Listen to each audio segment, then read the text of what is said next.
সালামু আলাইকুম প্রিয় বন্ধুরা। তো আজকে একটা জিনিস আপনাদের সাথে আমি শেয়ার করব। এটাও একটা দুঃখজনক বিষয়।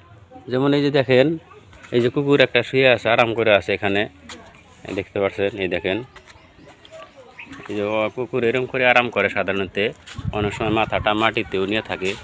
তো কিন্তু অনেক সময় দেখা যায় আমগোর মতো মানুষ বা আমাদের থেকে ছোট যারা বা এক সাইজের যুবক যারা আছেন, তারা কিন্তু করেন কি, কুকুরটা দেখলে বা হয়তো যে কোনো বাড়িতে আর কি, বেশি গ্রাম অঞ্চলে এটা হয়, এরকম একটা থাপ দেন, আবার এরকম করেন। তো ও কিন্তু আরামসে শুয়ে থাকে, অথচ মিলে দেখে ওরকম করলে তার ঘুমটা আরামটা হারাম হয়ে যায় আর উঠে জায়গা। তো এই কাজটাকে করবেন না, এটা খুব অন্যায় কাম। কারণ ও একটা জীব, একটা জানোয়ার, ও আরাম করে শুয়ে আছে। আমি দেখছি অনেক। আমি আজকেও আমার এক বন্ধু এরকম করানো ছিল, এই বাসায় আসছি যে আমি, তো মানে কুকুরটা শুয়ে আছে, কুকুরটা তো ওই চোখ মিলে দেখে মানুষের আওয়াজ পায়া, তখন ও এরকম করানো ছিল, আমি থাপ করে ধরছি আর কি, যে এটা করো না, এটা করো না।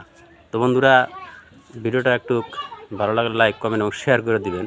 এটা কিন্তু একটা বড় জানোয়ার প্রতি অন্যায় করা হয়। ভালো থাকবেন সবাই।